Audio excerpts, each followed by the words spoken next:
Hi everyone, my name is Pete McLean. I am a business advisor at Bright Red Triangle, and today I'm going to take you through the business model canvas, something we use at Bright Red Triangle all the time. It's a really useful tool, so let's get stuck in. So why do we use the business model canvas? The business model canvas, which we're going to go over today, is a fantastic tool, and you can use it at any time with a business, whether you're analyzing a business, whether you're starting a business up, or whether you've been running a business for many years.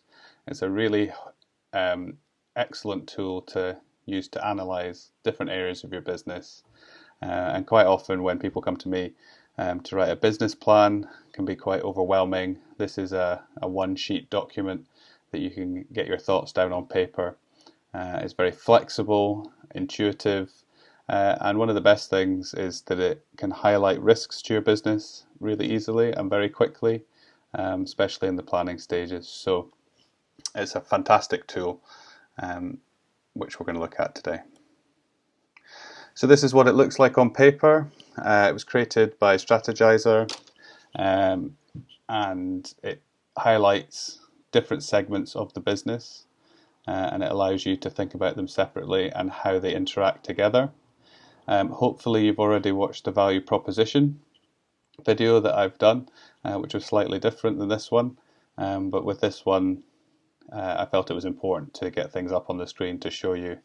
So you can see in the center there, as I mentioned in the last video, that the value proposition is right in the center of the business model canvas, and you can also see customer segments there, which we also talked about in customer profiling and the value proposition. So this is what it looks like. I decided that the best way to take you through this was actually just to use a live example, and I'm going to use Uber today because hopefully lots of you have used Uber or certainly know about Uber, and it's in lots of different countries, and it's a fairly new business, so it's quite an easy one to analyze that hopefully you can relate to today. So some top tips before you get started. If you're using the business model canvas, make sure you've got time. It's not something you can rush, so make sure you've got some time set aside to think about your problem or task or business, and then you will get much more out of it. If you're working in teams, make sure all your teammates are there, all your colleagues are there. Really important to work as a team, because lots of brains on the one problem will come up with lots of different ideas for the different sections.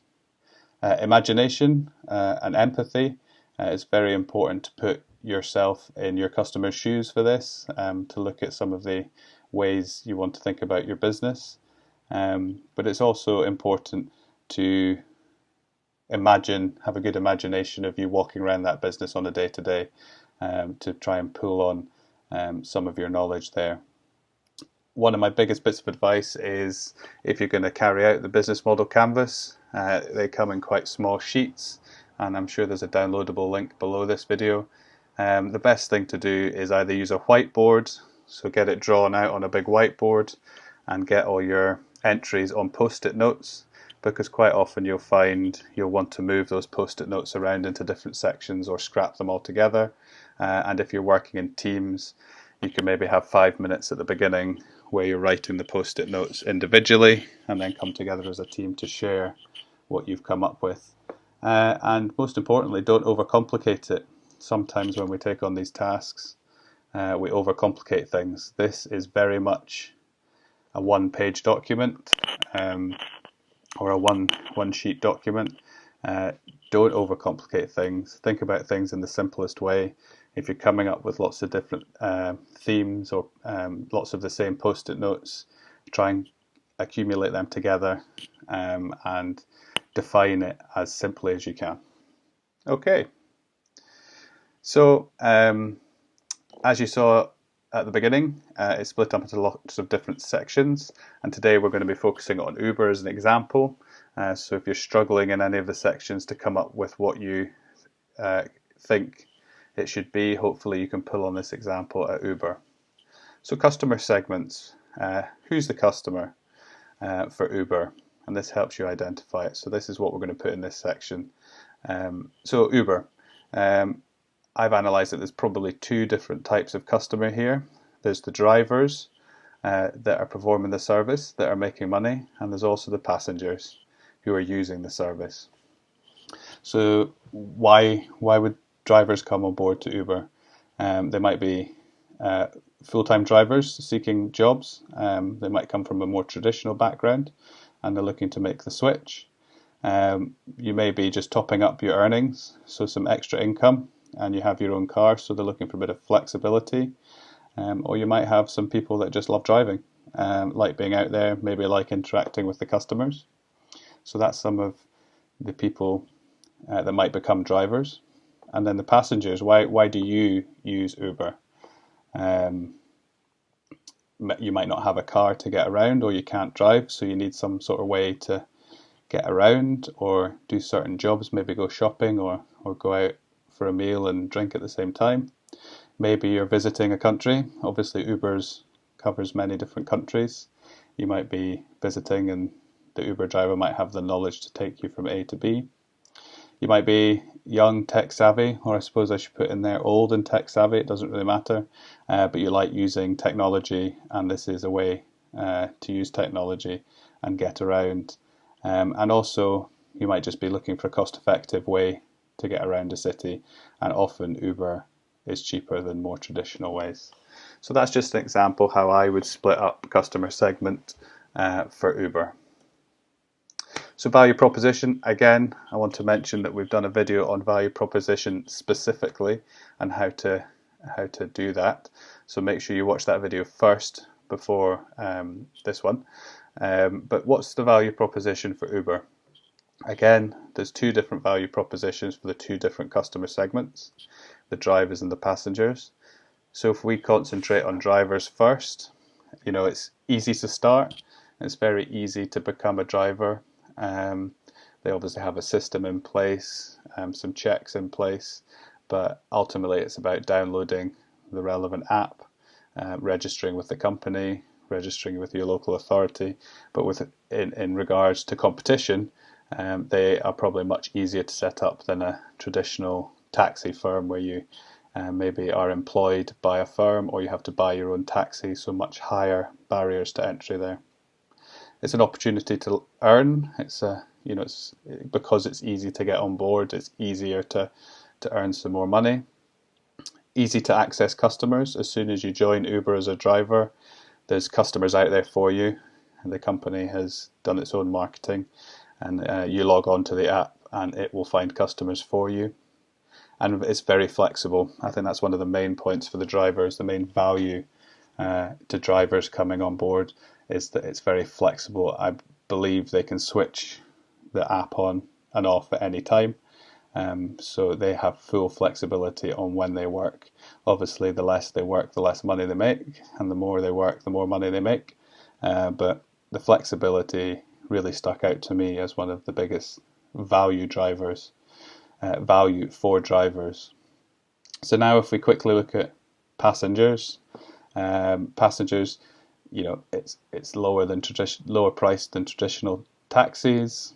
It ultimately saves time because you're on your app, and the one I've got at the bottom there, it gives you an estimated time of arrival for your taxi, for your Uber taxi, and you can see it when it's going to arrive. So time is precious. It allows you to spend more time with your friends or in the restaurant or out the weather. Whereas traditional taxis, you're out on the street waiting, you're never quite sure when the taxi is going to arrive, if it arrives at all. It's safe and secure. Obviously, there has been some security concerns in the past with Uber, but I believe they're tightening that up. But you get to review your journey and your drivers, so you get a fairly good idea of who you're getting.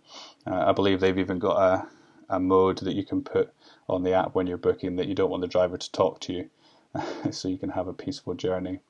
But again, it's a cashless service, so you know the price of your taxi before you get in, and the transaction seamlessly happens behind the scenes, so you don't have to have actual cash on you. So as you can see, one of the reasons Uber has been hugely successful is that it's offering numerous value propositions to the target customer. So they really broke into the market there.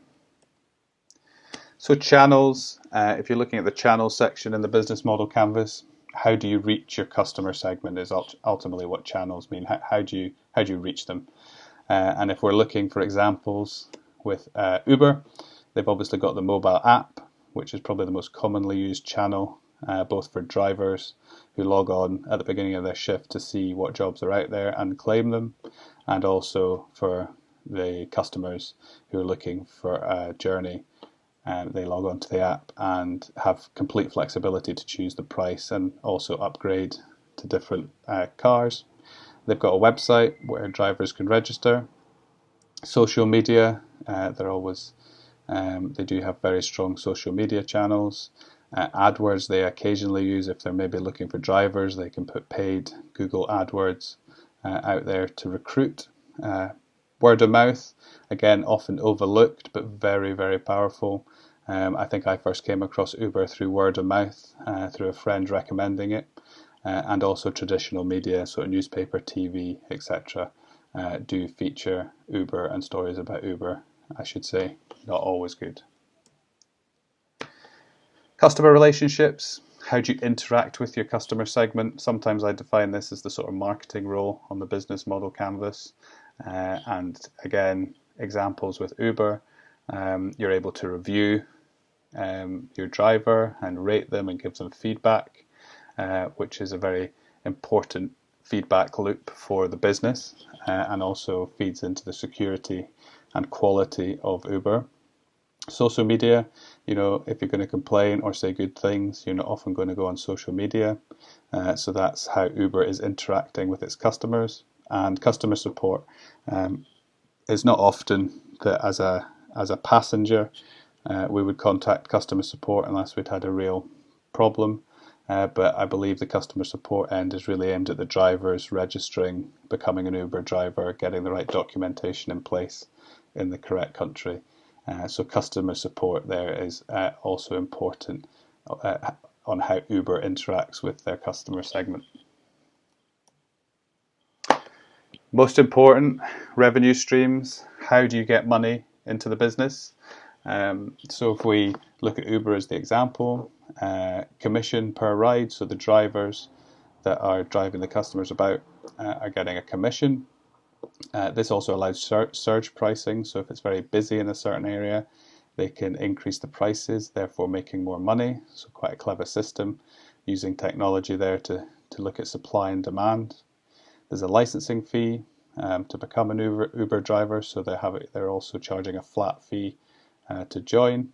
And also, don't be scared to think big in this revenue stream section. You don't have to be doing it right now. It's obviously a plan, and there's lots of expansion plans at Uber. Uber Eats is one that has come to fruition, but there's many things that Uber are maybe looking to do in the future.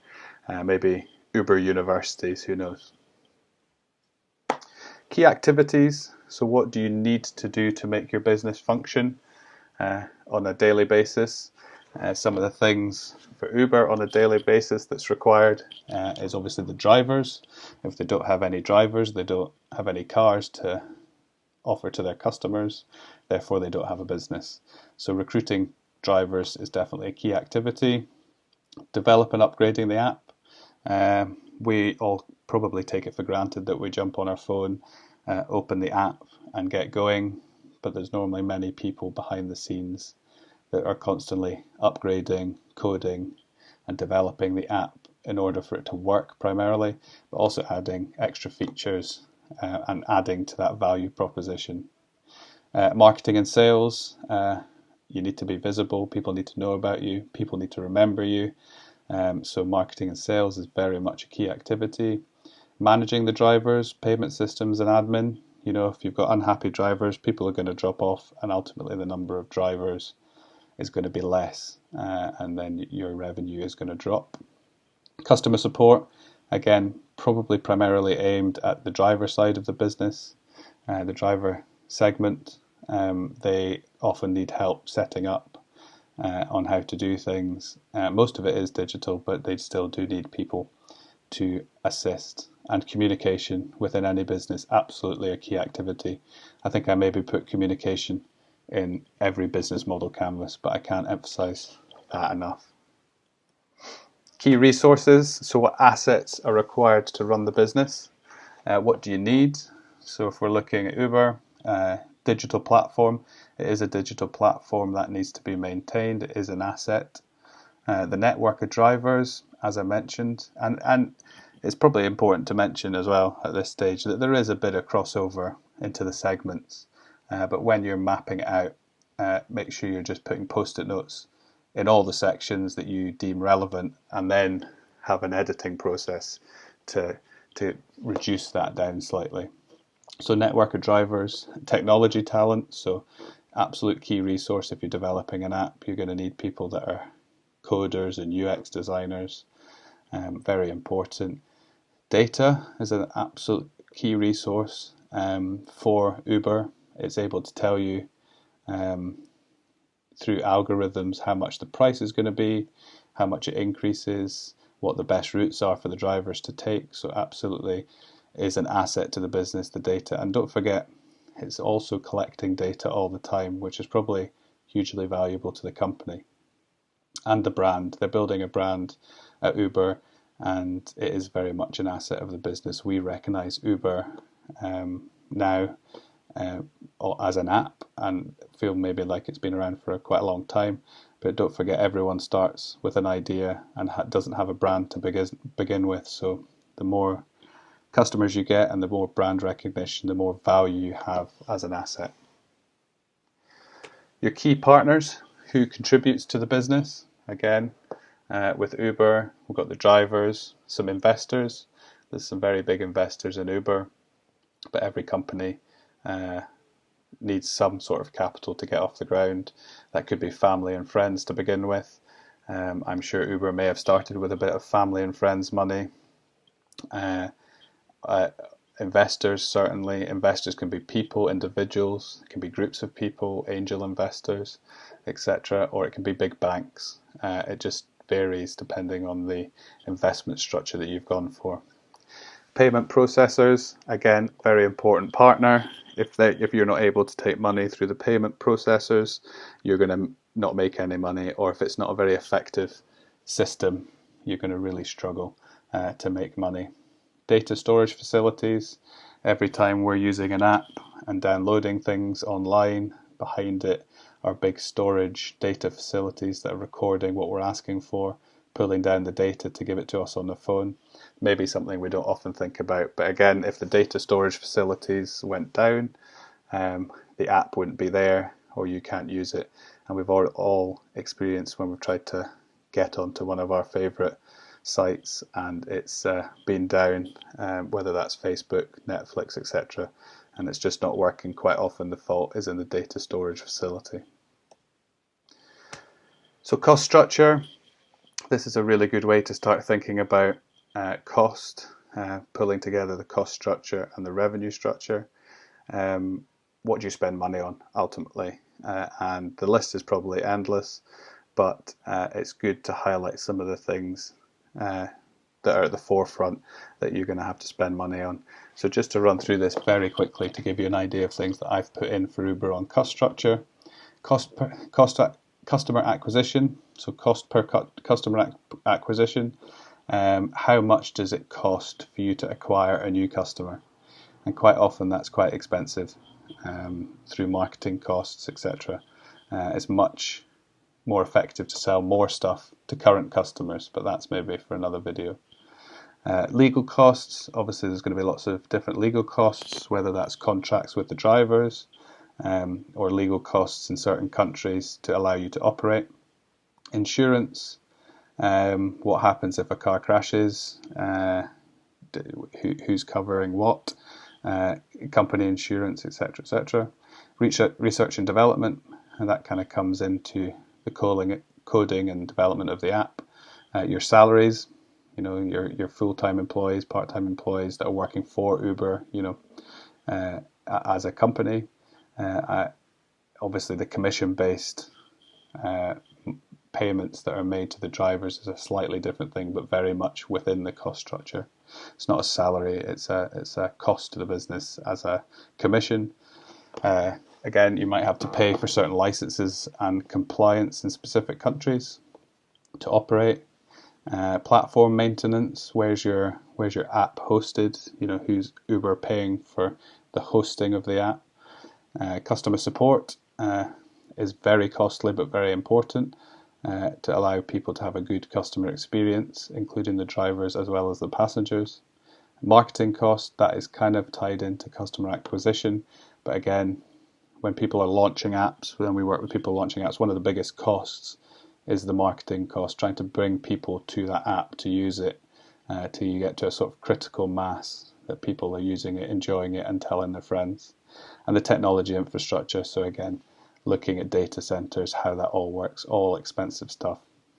Now, the list could probably go on for Uber, but I didn't want to put too many things up. But the cost structure and revenue streams is where we sort of start looking at the forecasting. So once you've done the business model canvas and we're looking to validate the business to see if it works, we'll look at the cost structure and the revenue streams and bring them together.